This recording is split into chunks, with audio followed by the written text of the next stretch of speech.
सुप्रभातम प्रिय विद्यार्थियों।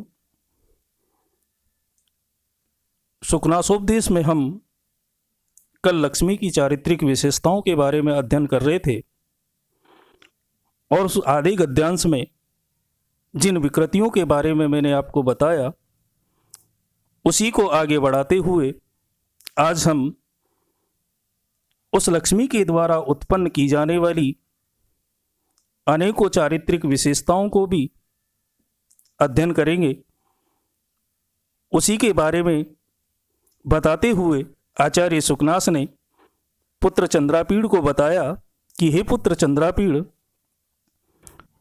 ये जो लक्ष्मी है वो आवासधरी दोष विषाणान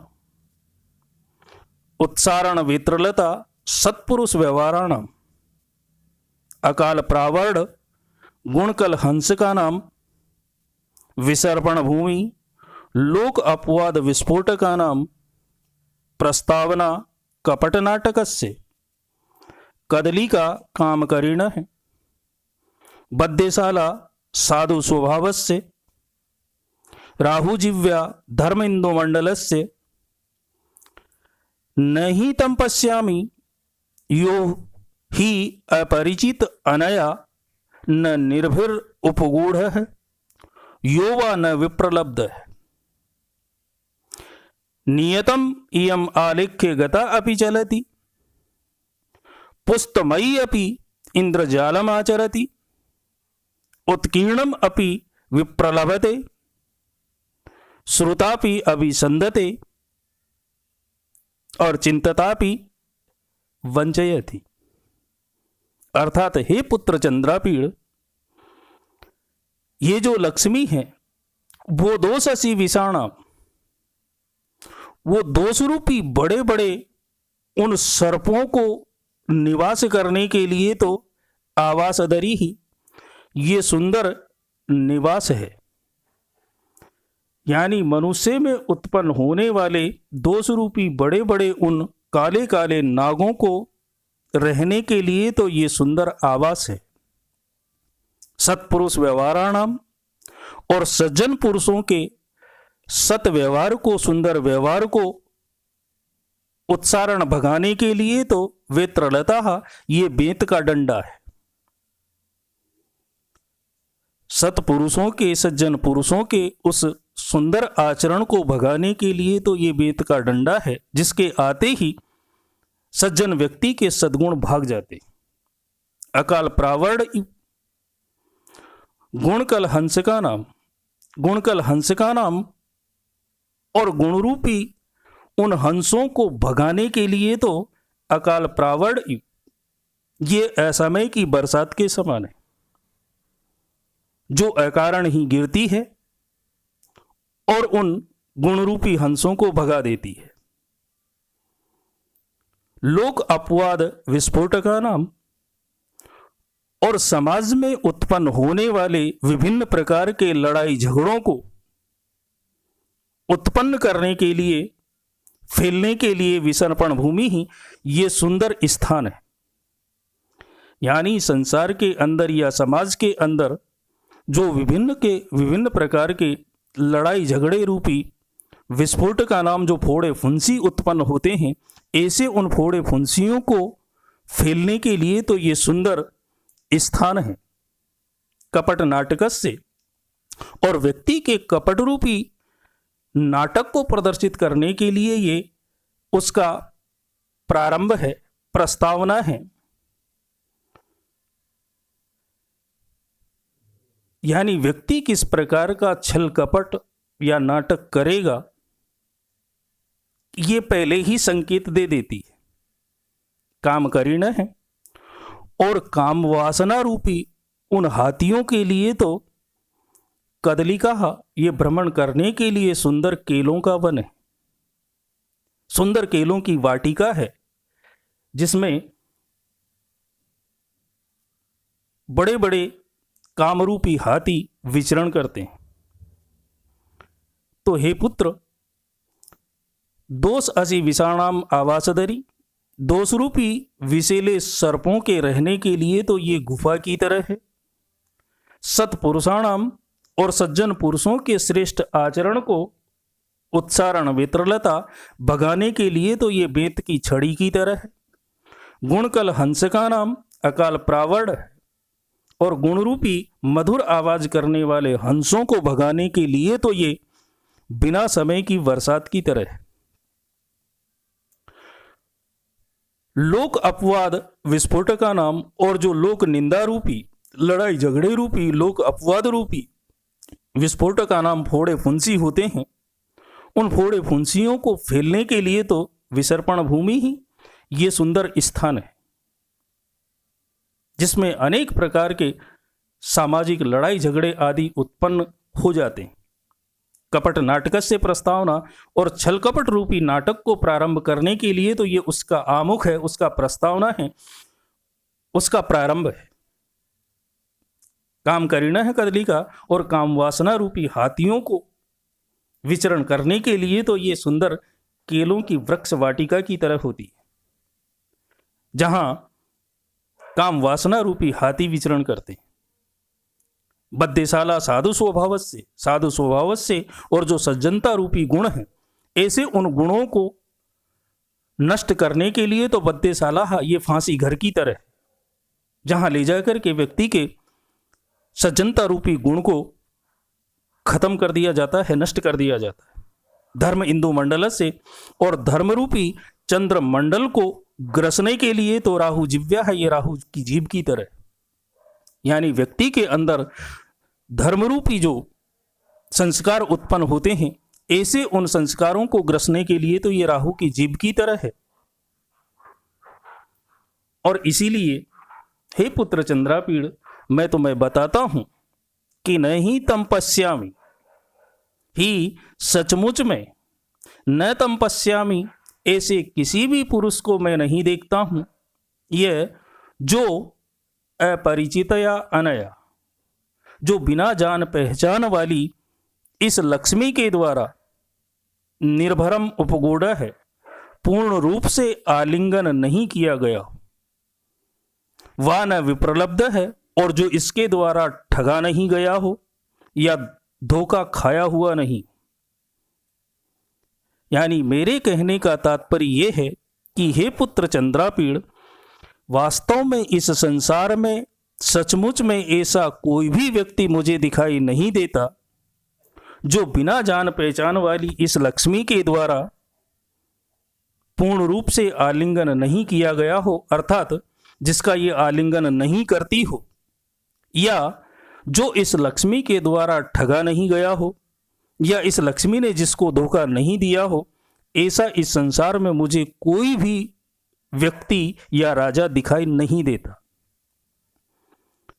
और यही कारण है कि ये लक्ष्मी चाहे कितना भी इसको संभाल करके रखने की चेष्टा की जाए, ये किसी भी राजा या मानव के वश में रहने वाली चीज नहीं है। क्यों? क्योंकि नियतम इयम आलेख्य गता अपि चलति। नियतम इयम, क्योंकि ये लक्ष्मी निश्चित रूप से आलेख्य गता अपि चलति, चित्र लिखित होने के बावजूद भी चली जाती है। पुस्तमयी अपि, और यदि इसको पुतला बना करके रख दिया जाए तो भी इंद्रजालम आचरती, ये जादूगर की माया की तरह, उसके जादू की तरह आचरण करती है, अर्थात गायब हो जाती है। उत्कीर्णम अपि विप्रलभते, उत्कीर्णम अपि, यदि इसको पत्थर पर छेनी हथौड़े से खोद दिया जाए तो उसके बावजूद भी ये व्यक्ति को विप्रलभते धोखा दे जाती है। श्रुतम अपि अभिसंदते, सुनाई देने पर भी ये व्यक्ति को ठग लेती है। चिंतिता अपि वंचयति, और ध्यान में रात दिन रखने के बाद भी, रात दिन इसके बारे में चिंतित रहने के बावजूद भी, इसके बारे में ही सोचते रहने के बावजूद भी ये व्यक्ति को वंचयति धोखा दे जाती है। यानी कहने का तात्पर्य यह है कि हे पुत्र चंद्रापीड़, ये किसी की सगी नहीं होती, और यही कारण है कि ये बड़े बड़े दोष रूपी मगर बच्चों को रहने के लिए तो सुंदर आवास है, सज्जन व्यक्तियों के सद्व्यवहार को भगाने के लिए ये बेंत के डंडे की तरह है। गुणरूपी हंसों को उड़ाने के लिए, उनको भगाने के लिए ये बिना समय की बरसात है। और समाज में फैलने वाले लोक अपवाद रूपी फोड़े फुंसियों के लड़ाई झगड़ों के लिए तो ये फैलने वाला सुंदर स्थान है। छल कपट रूपी नाटक को दर्शाने के लिए ये उसका आमुख या प्रस्तावना है। और जो बड़े बड़े कामरूपी हाथी होते हैं, वासना रूपी हाथी होते हैं, उन हाथियों के लिए तो ये सुंदर केलों की वाटिका है, सुंदर केलों का बगीचा है। व्यक्ति के सज्जन स्वभाव को नष्ट करने के लिए तो ये फांसी घर की तरह है, जहां व्यक्ति के सज्जन स्वभाव को नष्ट कर दिया जाता है। और धर्मरूपी चंद्रबिंब को ग्रसने के लिए, व्यक्ति के धर्म को समाप्त करने के लिए तो ये राहु की जीभ की तरह। और यही कारण है कि सचमुच में इस संसार में मुझे ऐसा कोई भी व्यक्ति दिखाई नहीं देता जो इस बिना जान पहचान वाली लक्ष्मी के द्वारा कभी किसी भी समय पूर्ण रूप से आलिंगन नहीं किया गया हो, अर्थात ये किसी के पास नहीं गई हो और इसने किसी को ठगा नहीं। यही कारण है कि व्यक्ति का इसके ऊपर कोई अंकुश नहीं रहता, क्योंकि यदि नियमित रूप से इसको चित्र बना करके टांग दिया जाए ना, तो भी चलती ये चलती है। यदि इसको जादूगर की गुड़िया की तरह, पुतले की तरह गुड़िया बना करके रख दिया जाए, तो भी ये उसके मायाजाल की तरह, उसके जादू की तरह आचरण करती है और गायब हो जाती है। यदि इसको पत्थर से छेनी हथौड़ा लेकर के पत्थर पर खोद दिया जाए, तो भी ये व्यक्ति को ठग लेती है। यदि अच्छी प्रकार से सुन लिया जाए, तो भी ये व्यक्ति को धोखा देती है। और यदि रात दिन इसके बारे में व्यक्ति चिंतित रहे, सोचता रहे, मनन करता रहे, तो भी ये व्यक्ति को धोखा दे जाती है। कहने का तात्पर्य यह है कि चित्र चल नहीं सकता, लेकिन उसके बावजूद भी ये लक्ष्मी रूपी चित्र चलता है। जादूगर की जो कपड़े की बनाई हुई गुड़िया होती है, वो दिखाई देने के बावजूद भी गायब हो जाती है। यदि हम 1 करोड़ रुपए छेनी हथौड़ा लेकर के किसी पत्थर पर लिख दें,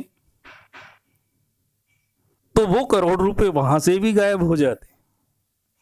यदि हम अच्छी प्रकार से सुन लें कि आपको इतनी राशि इनाम में प्राप्त हुई है, तो इस बात की कोई गारंटी नहीं है कि वो आपके पास आए भी नहीं भी आए। इसलिए ये लिख दिए जाने के बावजूद भी धोखा दे जाती है। यदि सुन ले व्यक्ति, तो भी ये व्यक्ति को ठग लेती है और रात दिन व्यक्ति इसकी चिंता करता रहे, इसकी मनन करता रहे, इसके बारे में सोचता रहे कि मेरे खाते में इतने पैसे हैं, मैं करोड़पति हूं। ये चीजें भी इसके लिए कोई मायना नहीं रखती और इसके बारे में निरंतर रूप से रात दिन चिंता करने के बावजूद भी ये व्यक्ति को धोखा दे जाती। इसलिए हे पुत्र चंद्रापीड़, ये जो लक्ष्मी का स्वभाव है, वो वास्तव में आज तक किसी मानव के समझ में नहीं आया और न ही आएगा। इसलिए व्यक्ति को अपने आप को इससे बचाने के लिए प्रयास करने चाहिए, अपने आप को इससे दूर रखने का प्रयास किया जाना चाहिए। और यदि आ जाए तो फिर इसके वशीभूत होने के बजाय अपने सद्गुणों को ऊपर बढ़ा करके ही इस लक्ष्मी का उपयोग किया जाना चाहिए। तो लक्ष्मी के चरित्र के बारे में हम पढ़ रहे थे। अब आगे के व्याख्यान में हम ये देखेंगे कि इस लक्ष्मी के द्वारा जब ये प्राप्त हो जाती है,